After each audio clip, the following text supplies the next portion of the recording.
I have to tell you this one. Which side of a zebra has the most stripes? Hat, do you know? It's the outside. The outside of the zebra has the most stripes. It's such a terrible joke that you actually can't not laugh at it.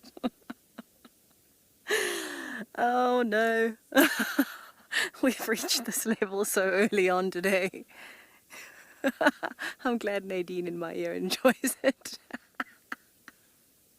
You see, the outside has a lot more stripes than anywhere else. Oh, goodness. Oh, that zebra is beautiful though. Those stripes are looking extra glossy today. I think when Lisa was on safari with me, we laughed so much that I hardly think we had a sensible conversation, because it was all just these terrible jokes. And we laughed so hard we could barely speak some of the time. Oh, goodness.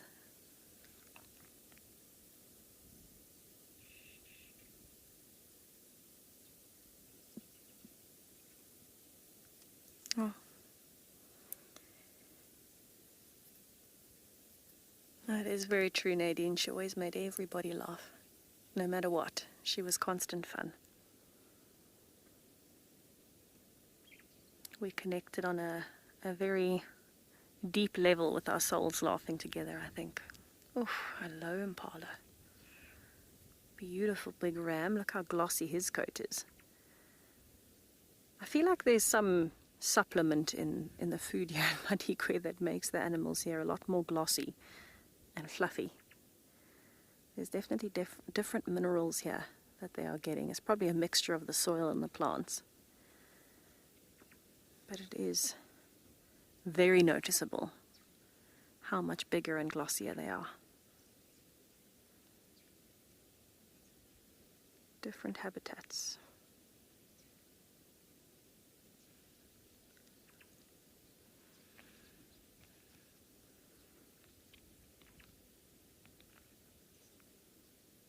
Sorry, Nadine, I believe while I was telling my absolutely brilliantly awful joke that there was a comment that came through, but I missed it because I was frazzling my brain on the quality of bad dad jokes.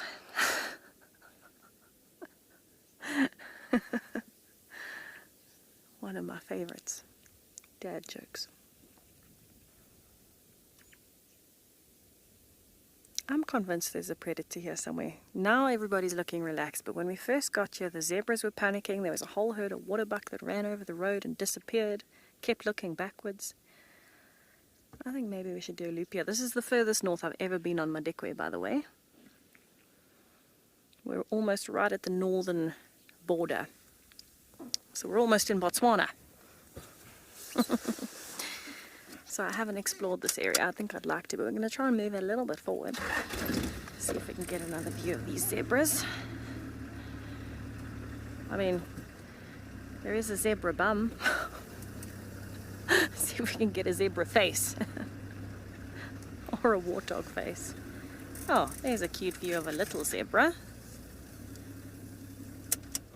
Little-ish, medium-sized, half and half. Lots of very pretty stripes.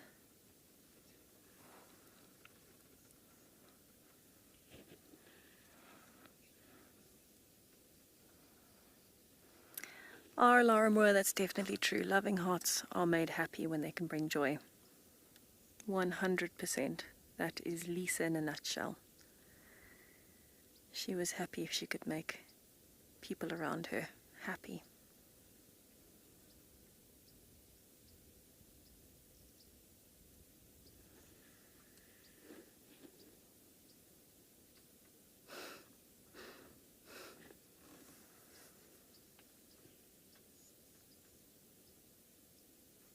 These zebras are adamant they will not be out in the open today.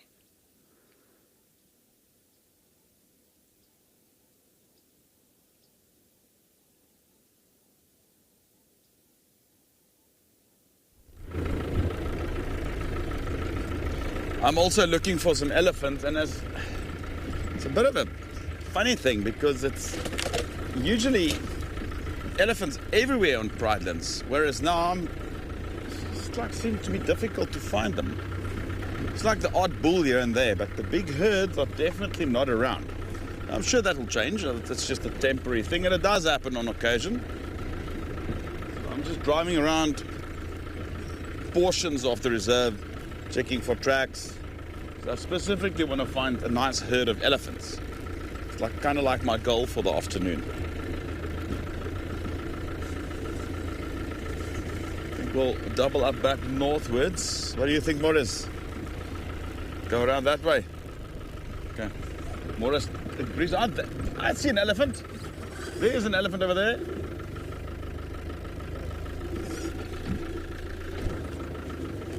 Very far indeed.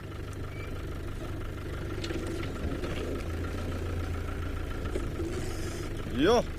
Okay. Luck. Just gonna stop here for now. Then we'll go try and get a bit closer later. There you can just see his bum sticking out of the bush there. See if Panda can pick it up.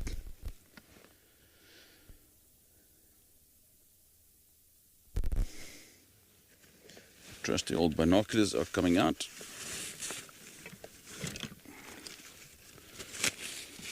Probably just need to clean my lenses a bit. Goodness, look at these things.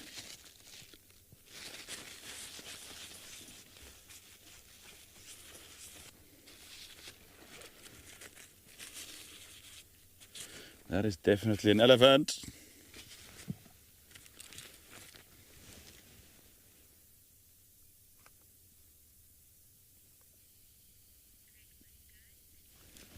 Right, I can only see the one. But what we'll do, we'll try and go a bit closer. Figure out if there's a road close to that elephant. And then we'll go and try and see if we can't get a nice close view on that particular animal.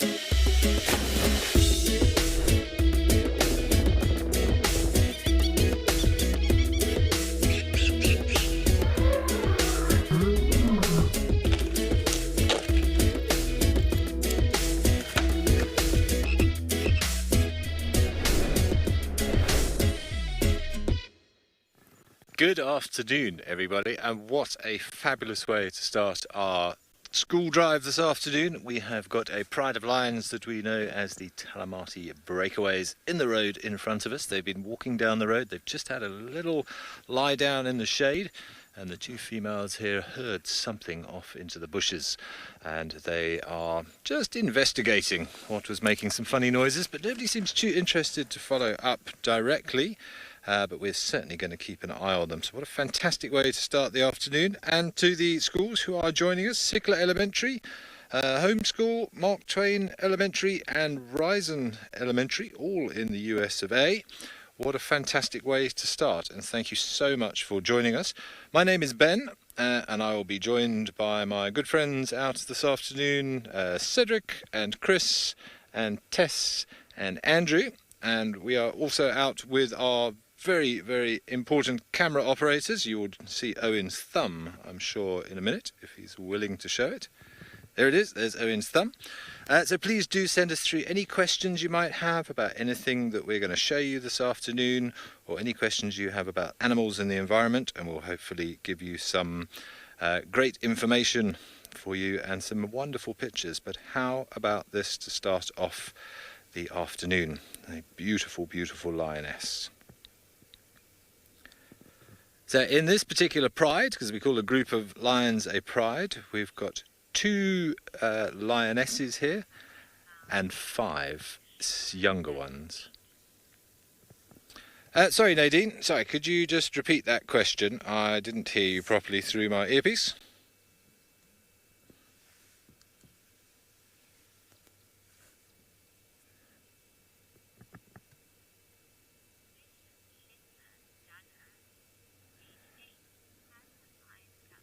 Gunnar from Sheckler, thank you for the question. Obviously, you have been watching some of our other shows. So just to help everybody else out with that question, yesterday afternoon Cedric had these lions, and they also have a really young one with them, just one. I think he's around about 2 months old. And last night the rest of the pride went off, we assume, on the hunt, and they left the cub behind, which has worried a lot of people, but that is quite normal behaviour for such a young lion cub. They will leave the cub hidden, and the females will go off and hunt, and then they will return and find the little one at another time. Now, we found them this morning, but there is still no sign of the youngster. So he should be waiting where he was left and hoping that Mum and the rest of the group will come back and find him at some point, which they should do. They're not too far from where he was left. If we were to draw a straight line from where they are now to where the cub was left, as we understand it last night, it's probably not much more than less than a mile probably. So they're not too far away, and maybe once it gets a little bit darker and they become more active, because of course that's when they move around the most, they will go back and hopefully pick up that youngster. So we're not too worried yet. I know it sounds a bit unnice, that's not a word, unpleasant, or not very nice to leave the young one on its own. But it's actually also for the young one's safety, because they cover quite a lot of ground sometimes in the evening, and that little one has to keep up, and there's all sorts of nasties out there in the bush, and it's perhaps better to just stay hidden and stay quiet and wait to be picked up again. The other reason they don't want to bring the youngster along is if they do start hunting, that youngster is in danger. There's horns flying everywhere, there's sharp teeth, there's hoofs kicking out depending on what it is that they're chasing. And that's potentially very dangerous to a youngster who gets caught in the crossfire. And also they kind of give the game away. Lions are stalk hunters. They like to try and sneak as close as possible to those animals. And young ones in particular, they make a lot of noise and they kind of get in the way a little bit and often ruin an opportunity, because lions need to be quiet and patient. You can see some of the young ones at the back. They're about 18 months old. There's 5 here. I think it's 3 boys and 2 girls. They are sort of involved in the hunt now, but the adults will do most of the work, but they are learning very much from their mother and their auntie here how to hunt properly. So no sign of the little one yet, but we're hopeful that they will go back and pick him up under the cover of darkness this evening. But we will certainly let you know.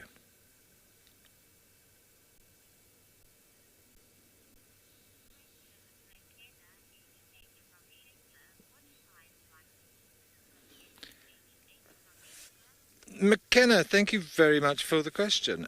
Lions, they're not picky. They are carnivores, so they do like to eat meat, obviously. But they don't wake up every day and decide, oh, right, today's Wednesday, I think I fancy giraffe today, or I think I'm going to have myself a kudu, or another type of antelope that we get out here. They will take whatever they can get. So it rather depends on what they find, what they smell, what they bump into, and they will pretty much take out anything. But their most regular food that they have out here will be the impalas, because they are very numerous. We have lots and lots of impalas. They're not very big, but there are lots of them. But sort of in general, lions tend to take the zebra and the wildebeest, or the gnu. That's sort of statistically, if you like, their favourite prey, that sort of size of animal. But they will also take waterbuck, kudu, giraffe, buffalo if they can. Obviously giraffe and buffalo is a little bit more of a difficult mission. That's a big, strong animal with big horns and a very strong kick in the case of the giraffes. But there's a lot more meat if they are successful. But they'll also take small things. We've seen them taking tortoises, sometimes ground birds. So they're really not that fussy. They will take what they can get. But as a rule, they tend to take that sort of large antelope size. What's interesting is you normally find a pride that is specialised in hunting one particular type of big and sort of potentially dangerous prey. Because they all grow up together, or the youngsters grow up with their parents and the other older relations, because remember they're all related here, aunties and grandmothers and mothers, that those specific hunting techniques that you need to learn for those bigger animals are passed down the line, and the youngsters learn from watching their mothers. And if the hunting strategy is Very different, for example, to take a buffalo as it would be to take a giraffe. And whilst they will take both, but a pride will normally specialise in one of those animals because that's what they've been taught by the adults, and that knowledge sort of stays within the family. Occasionally we do also see the lions eating grass, which you might have seen your dog and your cat do at home. That is not to say that we have vegetarian lions out here. What they're normally doing there is actually getting the grass into the stomach, and it's the same for your animals at home. It just helps to, well, potentially makes them feel a little bit sick, gets the stomach moving, maybe bring up some of the stuff in the stomach that isn't really digestible, stuff like fur or bits of bone that they've swallowed that they want to get rid of. So when they do eat grass, they're actually trying to sort of clean their stomach out.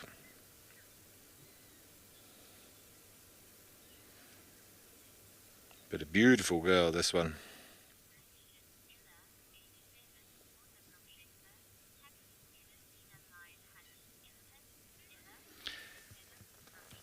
Ella from Sheckler, thank you for the question again. I personally have never seen a lion hunt an elephant. I've seen young leopards who are very curious, sort of stalking a herd of elephants, but that was more just because it's sort of practicing the skills required.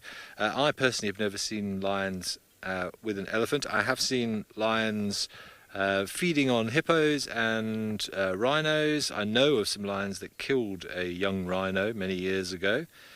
And I've seen lions feeding on an elephant that died of either natural causes or from a fight with another elephant.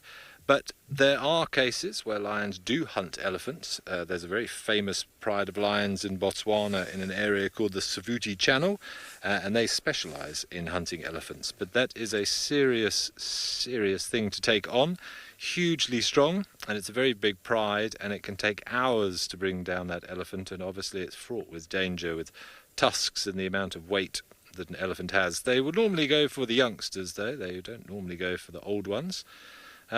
So it's very, very rare in these parts, but as I was saying, in certain areas where prides have learnt the hunting techniques to take out larger or unusual prey, that knowledge tends to stay within the group, and they will continue to do that because that knowledge is passed down from mother to daughter and so on.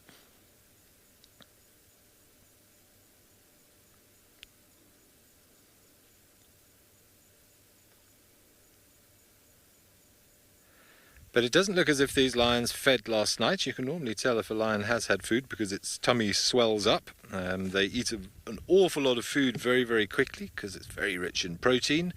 And then they get very, very fat. And some of these youngsters at the back, particularly young cubs, they look as if they've swallowed a couple of bowling balls in their stomach. It's huge. It almost drags along the ground. And then they will sleep for a long period of time because they don't have to worry about too much out here and slowly digest that meal. So they say a big male lion in one go, so in one meal, can potentially eat up to, I'm going to try and put it into pounds for you, close to 100 pounds in a sitting. You think how many steaks that would be for you to finish. Gives you an idea of how much food a lion can eat in one go. And the cubs particularly, compared to their body weight, can eat a huge amount of food, but they are growing quickly and they need lots and lots of energy.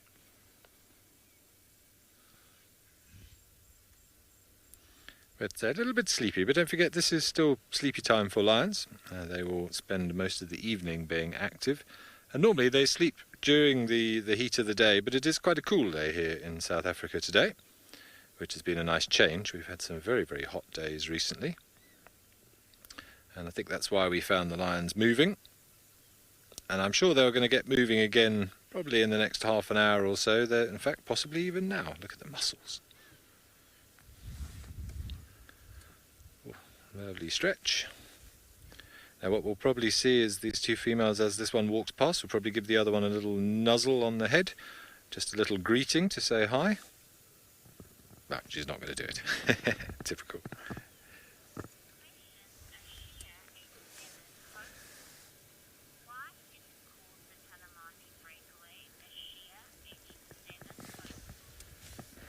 Ashia, age 7 from homeschool. Thanks very much for the question. Quite where the name Talamati comes from, that I'm not 100% sure of. I think Cedric will be the best person to ask about that. But they're known as the Breakaways because they were part of the sort of the original Talamati Pride. And then when a new male lion came into the area, he caused a little bit of disturbance, and some of the females chose to go their separate ways to sort of to get away from some of the pressure from having two males in an area, because lions are territorial. And sort of they decided who was going to go with who, and the pride separated, so they broke away from the main pride. We do see what we call the main Talamati pride occasionally. I actually did see them here, I'm trying to think when it was, maybe a month or so ago, where they had a little bit of a standoff with some elephants, but there was no hunting of elephants. But the elephants were sort of throwing branches at the lions and kicking sand at them, which was a very interesting sighting to watch. But I'm not 100% sure the word Talamati. Normally the lion prides are named after the area in which they are found, but I will see if I can find out exactly the history for you.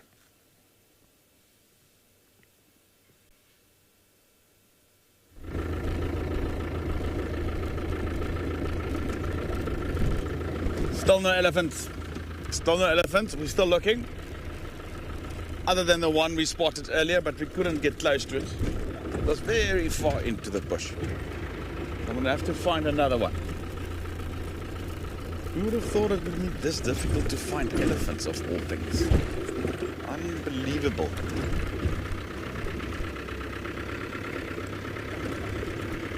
Tracks of elephants. They'll be around. They're somewhere. They are somewhere.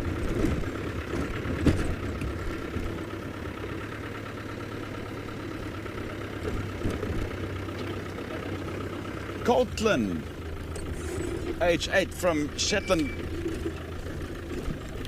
asking, do lions have great eyesight? Colton, they have excellent eyesight. They're in fact some of the best out in the mammal kingdom. Now, to give you an idea of how good the eyes actually are, if you take your newspaper, Sunday morning, whenever, parents looking at a newspaper. That heading on a newspaper, lions' eyes are so good, if they were able to read, they would have been able to read that heading on a newspaper at about 100 yards. Think about that. Phenomenal eyesight. They have very, very, very good eyesight. All right, let's look for an elephant. So yes, the eyes are very, very well developed. And they face forward, like ours, not sideways like an antelope. They face forward, like ours. They don't see all the colors that we see. And the eye had to be adapted so they can see further, but fewer colors.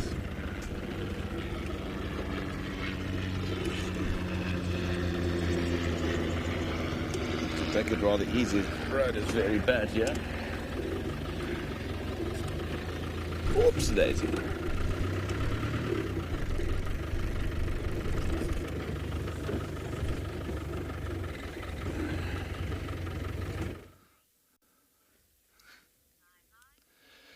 Yeah, well, a very good afternoon to all the schools that's joining us, of course, this afternoon. And I am sitting here at a big termite mound. And you can see there is a hole inside of the termite mound, and there's supposed to be hyenas here, but there's no hyenas at the mound, at the den site at the moment. Well, good afternoon. My name is Cedric, and behind the camera with me, we've got Muscles and Paul. Thank you for joining us. I was hoping to come to this mound to see if there's going to be hyenas, because there is a female hyena. Her name is June, and she's usually hanging around it because she's got two little cubs that's inside of that hole. But I think that spotted hyena, old June, I think she might be looking for some food. You never know. She was here this morning. She was lying right at the entrance of this den site, but it looks like she's gone. But you can just clearly see with this big termite mound what the hyenas do. They will, of course, there will be little holes inside of this termite mound, as you can see the one right at the bottom. And then they'll have their little babies, little cubs inside, and then they will stay there very, very safe. So if there is any other predators that's going to come around you, they cannot get inside there. Only the little babies, only the little cubs will be able to fit inside of that hole. So if there's a leopard or if there's a lion or anything like that, they cannot get to those youngsters while mom is out busy hunting for some food or maybe trying to scavenge something from another predator. I'm a little bit sad that she's not here. I think, as I said, she was here this morning, but when she was here this morning, her tummy wasn't so big.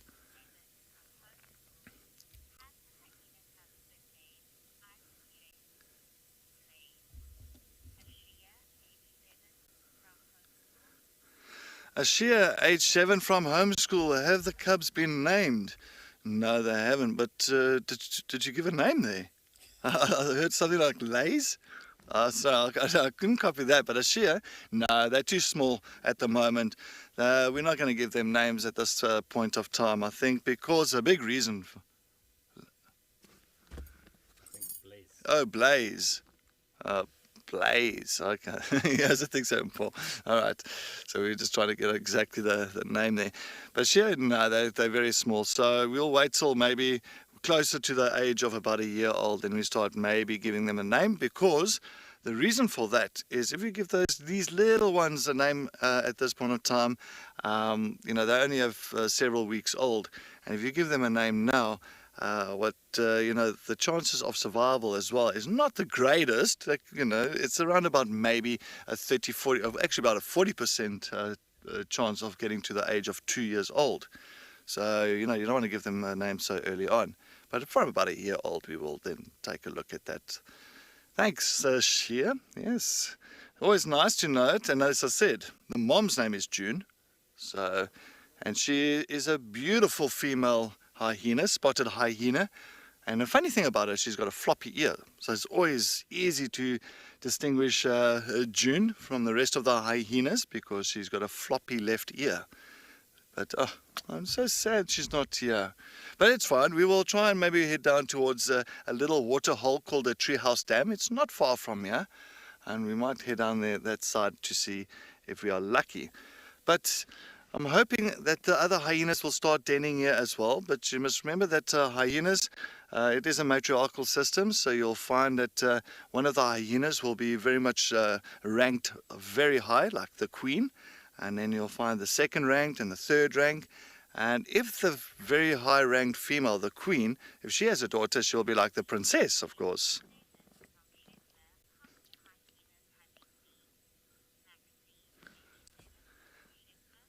Maxine, age 7 from Shekla. Good afternoon. Thank you for joining us and thank you for the question. How many hyenas have I seen? Well, Maxine, Maxine, I don't even know. I can't even think. Paul, would you know? Maybe like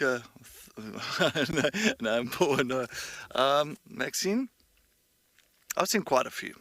So Maxine, I've been doing this for about 16 years, and I've seen actually more than thousands of hyenas.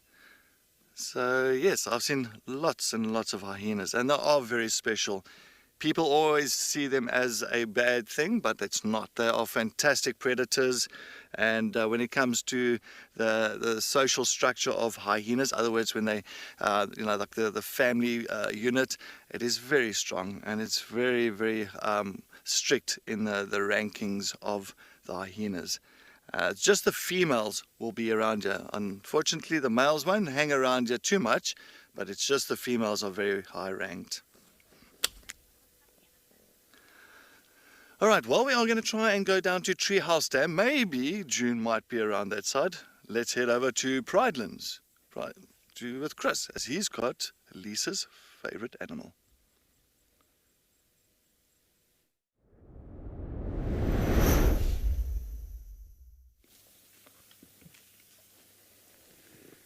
I knew it will only be a matter of time before we'll find a herd of elephants. They cannot hide forever. Not if you're the largest land mammal on Earth. So there's nothing bigger than the African elephant on Earth, on land. So I've got a question for everybody. What is the largest mammal? Let's see if any of the kids can get that right.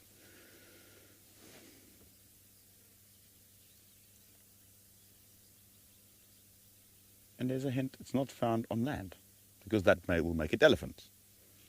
Anyway, this is what we refer to as a breeding herd of elephants. So this is a whole bunch of mummies, daughters, grandmothers, aunts, nieces, cousins. It's a whole group of related female elephants, cows as we call them. And there will be some young males in between, which will be the babies of these mothers. So the big males, the big elephants with the big tusks, they don't stay with these herds. They kind of like by themselves, or they form male groups.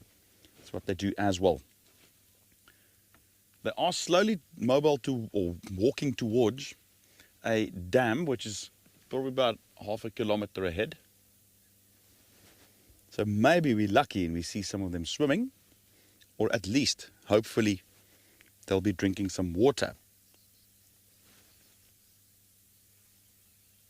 So I think we should maybe go to the dam and go and wait there for them. What do you all think? Well, my two colleagues on the vehicle are in agreement. They think that's a good plan.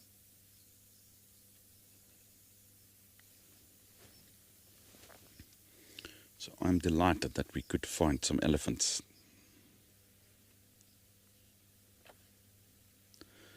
Well, fortunately, while we do that, we have a treat in the form of the Talamati lions.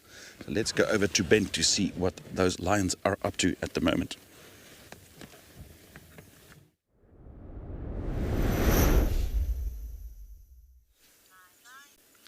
Thank you, Chris. Very well done for getting some elephants. Certainly some of my favourite animals to watch. Always entertaining.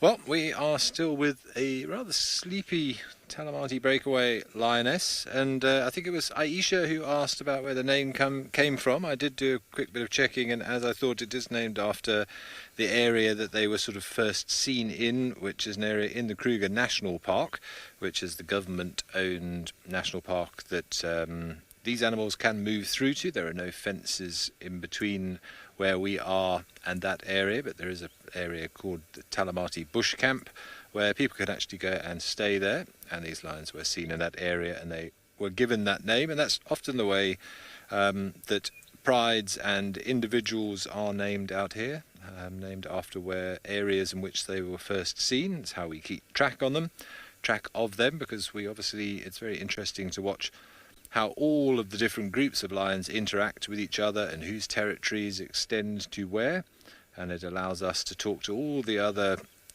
lodges and safari guides and naturalists in this area and say, oh, have you seen this pride or that pride or this individual animal? And then it's a good way for us to do research on lions in general and better understand them. Of course, our big goal is to conserve these animals, to look after them, to allow them to live this natural life, and the best way to understand, to help an animal is to understand its needs. So research is very, very important. She looks like she's a very fluffy neck, this one, but it's all just muscle. Of course, these lions have got such big muscles on their front legs, around their shoulders. It's just like a sort of how your house cat will play. It uses its front legs to grab their prey.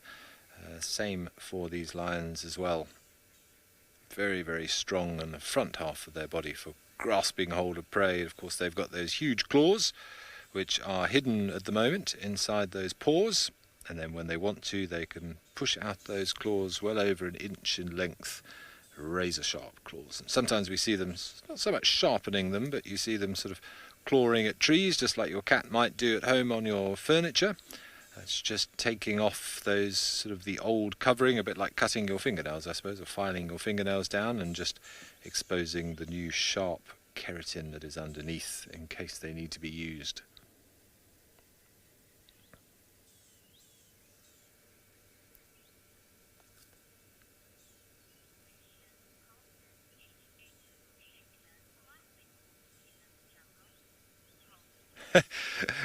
Colton from Shekler, that is a very good question, and one that I really can't answer because we don't have any jungle in southern Africa. In Central Africa, you could argue we have forest, but it's still not really classical jungle. That's restricted to South America where there are no lions.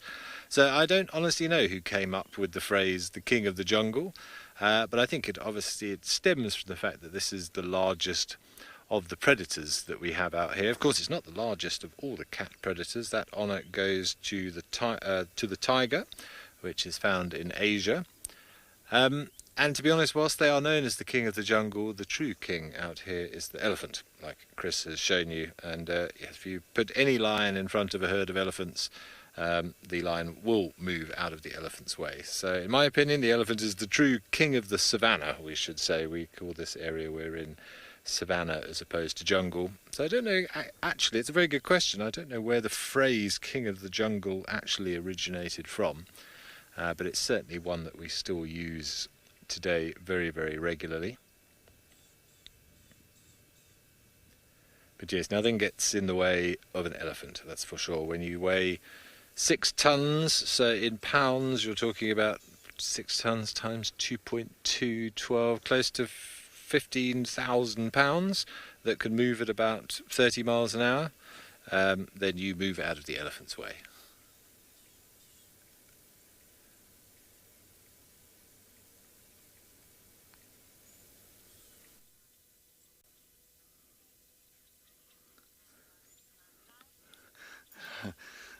Just sitting here, just watching these beautiful little dwarf mongoose once again on a termite mound, having a bit of a fun time around. One sitting right on top there, just keeping watch, the one on far top left hand corner. So sometimes you'll find that there'll always be that one that makes sure that it is looking out for any danger while the others are busy foraging around for any insects. And of course that's sorry, I just hear something rattling. I think might be the others might be actually going through the leaves.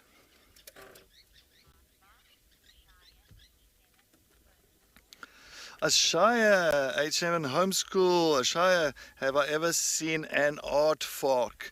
Yes, I've seen one. I've actually seen two. I've seen one live one. That was not last year, the year before. That was in the western sector, but also on a termite mound, just like this termite mound that we're looking at now, at night time, and we had a very quick glimpse of the aardvark. I was so happy to see that. And then, of course, the second one was unfortunately was killed by a male leopard. His name was Tingana, and he killed an aardvark many years ago. I think it was about 2016, around that time. So yes, but an aardvark is so rare. I mean, in my 16, 17 years being here in the bush as a guide, I've only, as I said, only seen really one live aardvark. So that is definitely on my bucket list. If I really am looking for a animal to see, is an aardvark. But how cute are these little dwarf mongoose? They are so adorable.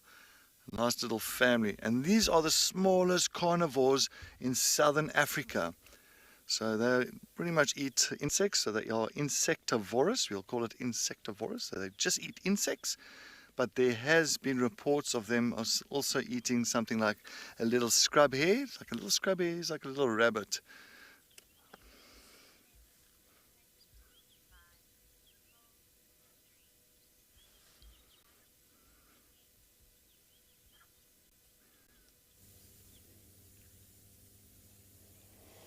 So these elephants are still slowly moving towards the water hole. And I can't get there yet because the road is going straight towards those elephants, and I'm going to make them angry if I continue. With elephants, you don't want to drive to them. You want them to come to you.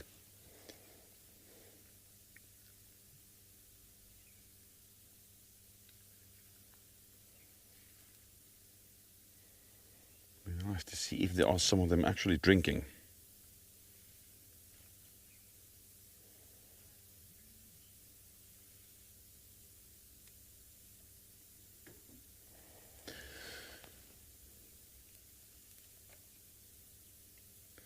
Carson, who's aged 8 from Sheklap, wants to know how do elephants get so big? Well, Carson, it's one of the things is that's the way they're designed. That's probably the easiest answer. A mouse is an animal that's made small. An elephant is a very big animal, but it's basically got to do with, well, firstly what they eat and the amount they eat. But it's big. It's what we call a species-specific size, and that sounds like a mouthful. But what that means, certain animals are made big for a certain purposes. I say made. There's different interpretations of this. Some believe evolved, some believe they made. That's not my job. What my job is to explain what's happening out here. And so elephants are big for a reason. They are an animal that plays a vital role in the environment. So they need to be big. They need to eat a lot of food in order to clear bushes. They push down trees. They rip out plants. So they are kind of like a natural control method to prevent the bush from becoming too thick. And that's one of the reasons why they're so big.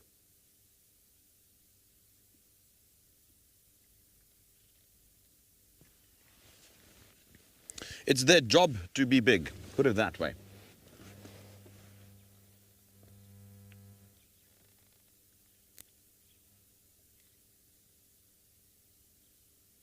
Talking about big, this one in the back's got some big tusks for such a young elephant.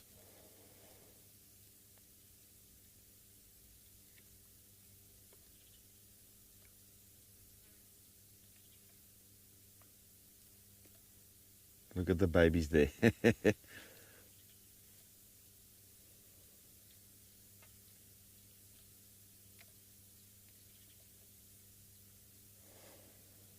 Ashaya, who's aged 7, who's doing homeschooling, wants to know if an elephant can be white.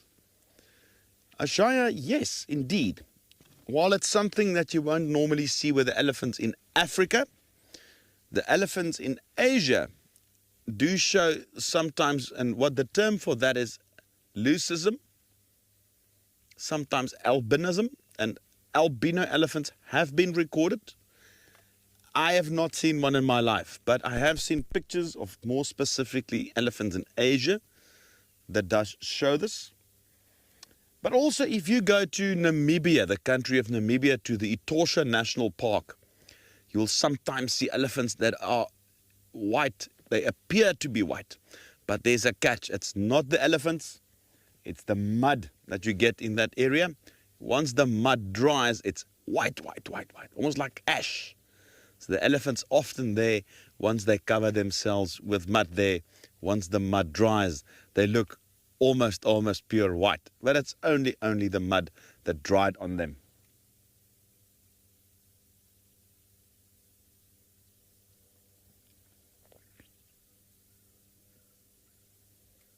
Look at that tiny little baby.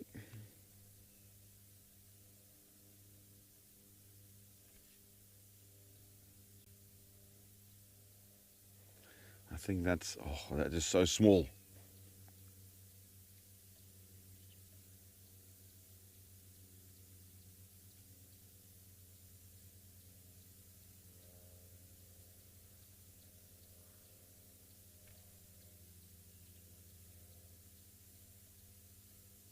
That was a lot of fun, wasn't it?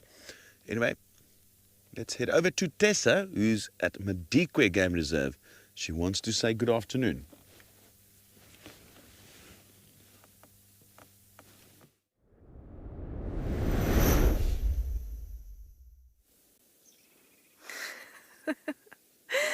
Chris, you would find this highly entertaining. We're playing a game of hide and seek with vultures. Vultures, my first vultures on Madikwe. And they are playing hard to get right now. They seem to be hiding behind the bushes and not wanting to come out and say hello. Now we're next to one of the very big dams, and I think they've been having a little bit of a bath. It is exceptionally hot, and so they've been bathing themselves to get themselves nice and cool. Now, what is interesting about these vultures, white-backed vultures. That's a very good one for this area. Now, they do naturally occur through this area, but Cape vultures are the least populous of all the vultures, while white-backed are the most commonly seen. And it is one of those situations where you don't really see them that often. Let's see if we can get them there. I hope we can.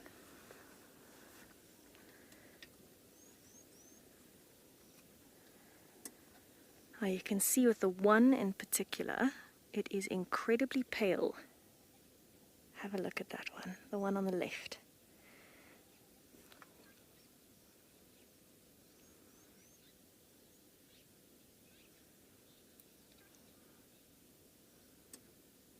Ashaya, you are 7 years old and you are homeschooled and you would love to see a brown hyena. Let me tell you, I am exactly the same. I would love to see a brown hyena.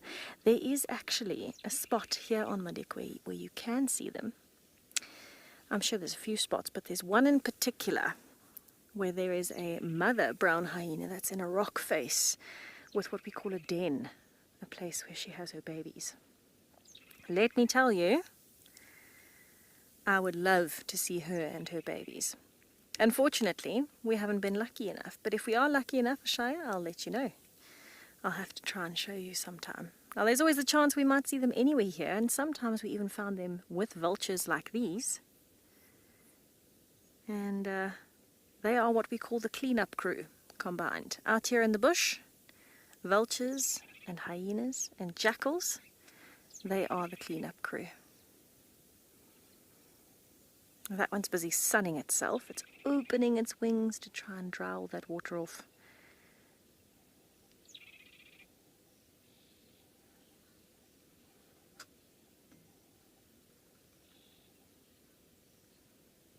Ashaya, 7 years old. These are called Cape vultures. So Cape means they are named after the region on the far southern coast of South Africa, towards the Western Cape and the Eastern Cape. But actually they can occur across most of South Africa. We just don't really get to see them a lot because unfortunately there aren't very many of them left in the world. They are what we call vulnerable, which means there aren't very many left and we really need to protect them. We need to try our best to keep this species alive and going.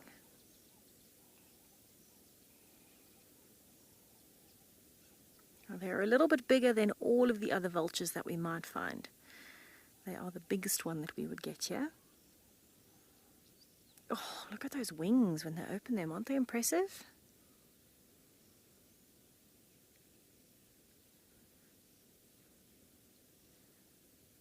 What a lucky day.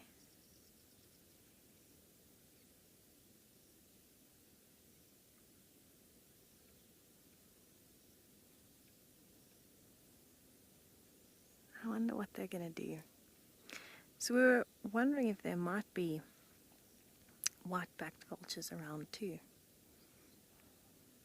Colton, you're 8 years old. Thank you for your question. Vultures are considered scavengers because they are in that cleanup crew. Now, some things can both hunt and scavenge, so they can actively find their own food and they can eat something that is already dead. But some of them are specialized at just eating things that are dead, and vultures are one of those. They are what we call a scavenger.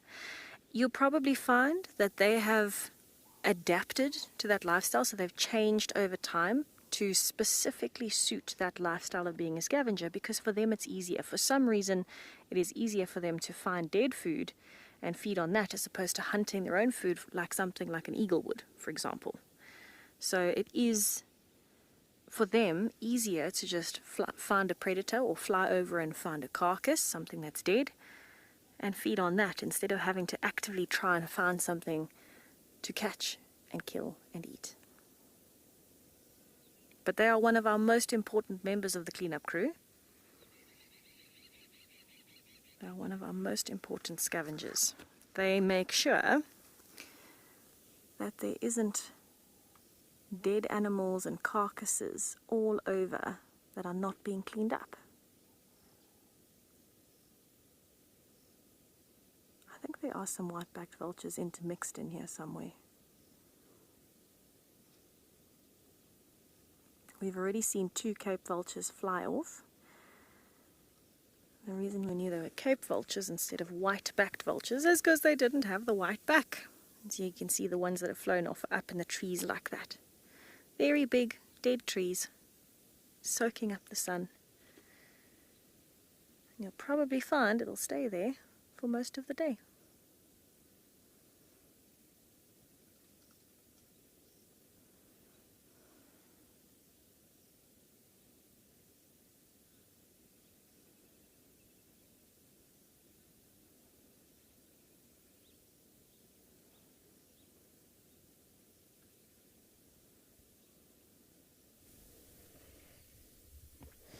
Got a very nice view of some of these young elephant males or bulls.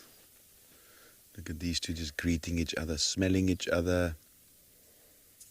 And they'll very likely be relatives. Could be brothers, they could be cousins. No, don't kick my car. Don't kick my car. No. Smack him on the bum, Morris. He wants to kick my car. They do that. It's all play. I'm not worried that it's going to, it's just, he's going to make a dent in the panel work. But he was ready to kick, eh, Morris?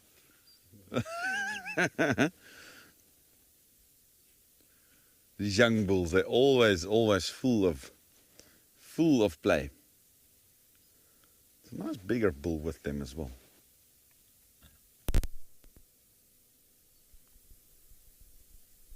But you have to talk to them. Let them know that they can't just do what they want.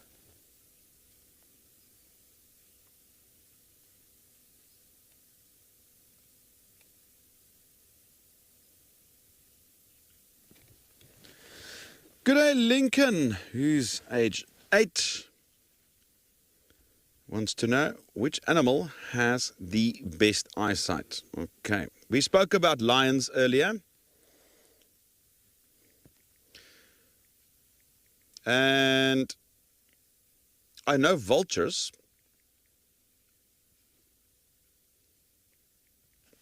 have phenomenal eyesight. They can see carcasses from very, very, very far up. So I'm going to vote for vultures. Eagles and vultures, owls,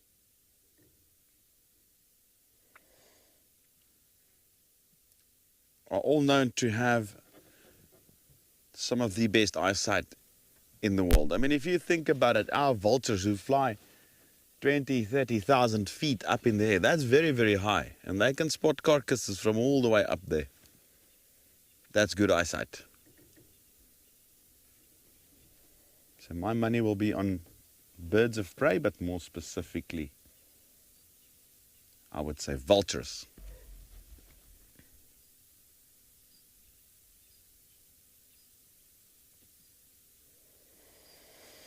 Well, that was our main goal for the afternoon. So we'll formulate the plan. I think we'll probably spend a bit of time around here.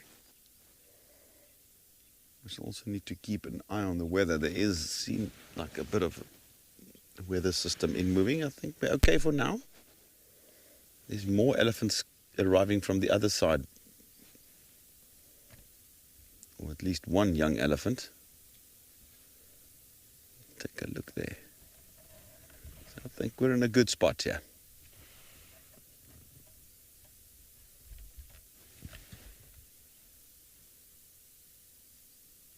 Young elephant.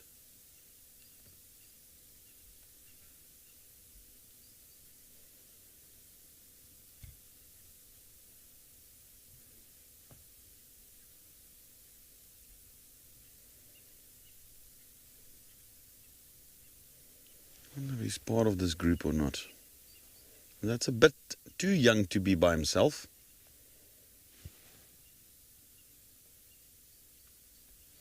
Sometimes they sleep and the herd moves away and then they get lost. And they have to call out to try and find the herd again. This might be what is happening here.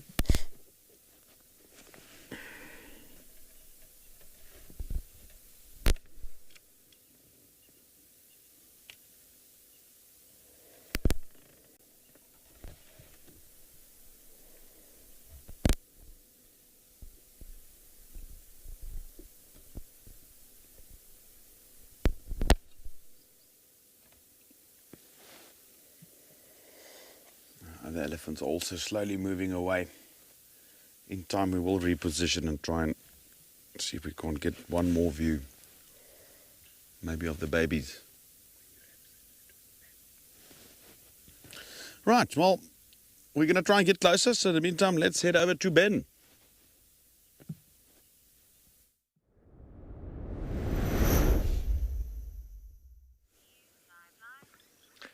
Thanks, Chris. Well, we've left our sleepy lions because they were sleeping on the road, and we thought we'd try and find you something a little bit different. So we've come to one of the big dams close to here, which we call Gowrie Dam, quite close to actually where we stay. And we've got a lovely little herd of Inyala over there, which is one of the antelope species. Oh, and we were hoping to find a hippo, and one hippo just surfaced. I think if it's going to disappear under the water again, you might just see some bubbles there. There we go.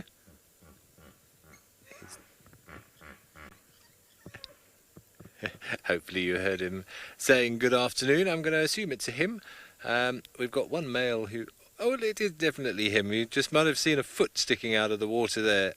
This is a hippo that we call Dewey, and he pretty much lives in this waterhole. He does flit between this one and a few of the other areas of water that we have close by, but he's quite playful. We sometimes see him playing with a stick, strangely enough, a little bit with like you would with dogs. And he has a tendency to do little roly-polies like that and stick his feet out of the water. So I'm assuming it is him. But sometimes we just have him in this dam, because it's quite a big dam. Other times, I think a couple of days ago, we had 6 or 7 hippos in here. So you never quite know, but this does seem to be his area. But you can see it's a nice big body of water. So plenty of space for some hippos. And there's a lot of other things that sort of live in this area. Now, quite close to us, just in front, we've got a couple of terrapins that are sunning themselves. Not that there's a huge amount of sun, but just trying to gather some of the last warmth. Don't forget we're coming into our sort of late afternoon here. It'll be dark here by about 6:15, so only in a sort of 2 or 3 hours time. So some of these cold-blooded terrapins are just lying on the stump, just trying to have some of that heat. Oh, Carlton from Sheckler Elementary. My favourite animal, it's so difficult to tell you what my favourite animal is, Carlton. There are so many incredible animals out here. I really like learning and looking at the small stuff. Oh, that terrapin just flopped off. I was looking away, I just heard a big plop, and then there was no terrapin. This one's going to go as well. Oh. A gymnast's grace as they enter the water. I think if I have to, I'll have to be a little bit obvious and say my 2 favourite things to watch out here are elephants, because they're so interesting and they're always doing stuff with their trunks and the way they interact with each other in their little family groups, and a leopard as well. I like lions, we all like the big cats, but for me there is nothing more beautiful on this planet than a leopard, and we are lucky in this area that we do see leopard quite regularly. I saw one this morning, but we weren't able to put her on the camera, but always very special to see a leopard. So maybe if we're really lucky this afternoon we can show you a leopard, but they are quite elusive. They don't like to be seen all of the time, but very, very special when you do see them. Eddie, I see we've got a little yellow-billed hornbill in front of us who's greedily eating something off the floor. If we could maybe show our viewers that little guy there. He's just in front of us somewhere here. A bird known as a yellow-billed hornbill with that huge yellow beak, and you can see him grabbing something out of the grass and throwing it down his throat. Oh.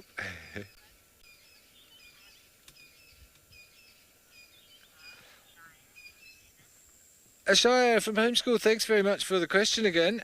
No, we don't have any pygmy hippos here, although if we see a baby hippo, we may sometimes joke that it is a pygmy hippo, but the pygmy hippo is a species all on its own, and if I'm not mistaken, that's more in Central Africa, and there aren't very many of them around. They have quite a specific habitat. They prefer more of the foresty environments.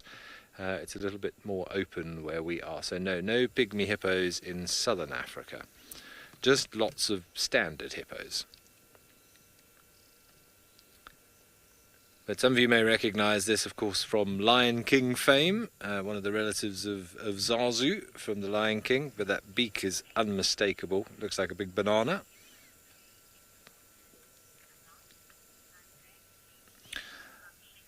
Andre from Tekla. Well, hippos like to stay in the water because their skin is rather susceptible to getting sunburned. So they like to hide out in the water during the daytime when the sun is out, and they sleep, a bit like the lions do during the day. Generally speaking, the hippos will sleep in the water during the day, and then they will come out of water at night time because they do feed on grass, so they don't feed on fish, and they really don't even eat like pond weeds or aquatic plants or anything very often. Their main food, I think they're all hiding under the water for now, their main food is grass. So once the sun goes down and it starts coming into night time, we should start seeing the hippos come out of the water, and then they'll spend a few hours on land and they'll eat grass, and then as soon as the sun comes up, then they will normally make their way back to water and just spend the day sleeping in the water. And they actually do sleep under the water as well, and they'll just lift their nostrils up to the surface every 30 seconds or so and take a deep breath, but they do that completely unconsciously whilst they are sleeping. So that's the big reason they don't like getting sunburned, basically.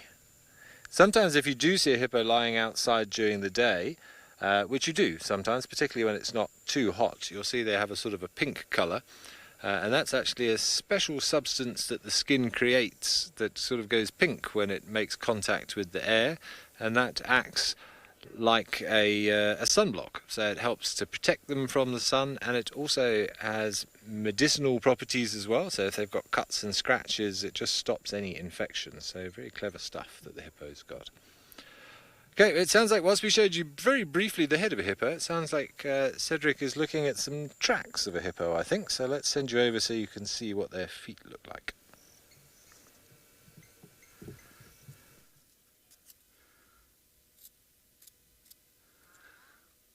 Thank you, Ben. Well, Ben is sitting with those hippos, and guess what track we have right here in the sand. As you can see, I'm going to circle it.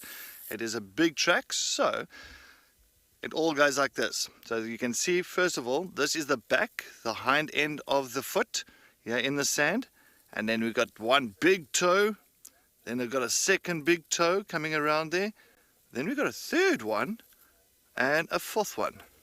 So we've got 4 toes. 1, 2, 3, 4. Here's another perfect example. 1, 2, 3, 4. Of course, what do you think walked here? And it's not too long ago, maybe during the night, during the last night. I think this animal does go out to the water at night time and it goes and grazes on grass. Well, it is a hippopotamus. Isn't this stunning? So now hippo, we've got different kinds of tracks. So it is really classified into 3 different sections. So we go to take it with a hippo track first of all. So the hippo is just like antelopes. It's like a deer. Like a giraffe, like a buffalo, a cow. We will call them ungulates. Ungulates, other words, they are walking on their nails. This is called an even-toed ungulate. So even the ungulates is, sorry, there's little muggies here. The ungulates are divided into 2, an even-toed ungulate and an odd-toed ungulate. So an odd-toed ungulate, if you think of an odd number, 5. So what is an odd-toed ungulate? Odd-toed ungulate could be like a horse or a zebra. It's got one hoof, one nail on the hoof, just the one. That's an odd-toed ungulate because it's 1. Now you got 1, 2, 3, 4. So it's an even numbered. So what is it? An even-toed ungulate.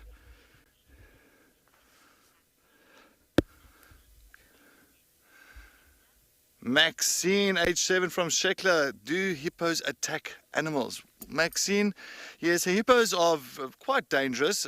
Hippos is pretty much an animal that has killed most humans out of all animals. But a big reason for that, Maxine, is when they go out at night time, sometimes if you're close to the water and busy camping and you're on the pathway of a hippo, then it could be a bit of a problem. They don't eat people. Hippos just eat grass.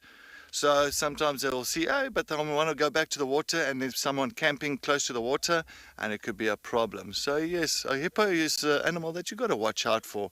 I've been charged by hippos back in the days when I used to go fishing.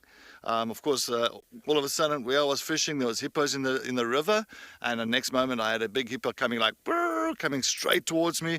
I had to throw down my fishing rod, and I had to run into like a gorge, and I got away. So yes, hippos, you've got to be very careful. I think hippos is definitely one of the ones at night time that we have to keep our eyes open for. All right, but coming back to the tracks, so you got an ungulate. So this is even-toed ungulate. So then the second kind of spur you'll get is of course a digitigrade. And then you've got another one called plantigrade. So digitigrade is, of course, something walking on its digits, like a lion, like a leopard, cats, dogs, anything like that. They're walking on their digits. And then you've got to think plantigrade. Plantigrade is, of course, like humans, monkeys. We plant our entire ungulate, digitigrade, and plantigrade. So always remember, if there's somebody say, what kind of foot structure do you have? You say, I've got a plantigrade foot structure because I plant my entire foot down on the ground. So it's a wonderful way to kind of explain about the feet. So yes, got to love the nature, got to love the bush. There's always some interesting things about nature. So, but yes, thank you so much for all the questions and comments from all the school kids and that's joined us this afternoon. Have a wonderful day.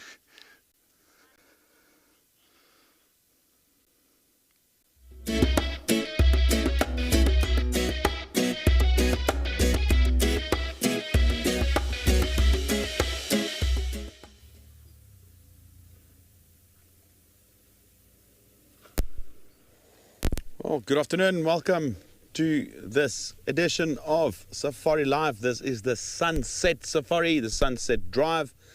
You are now watching elephants drinking at one of the water holes here at Eco Training Pridelands Conservancy. And it's my little tribute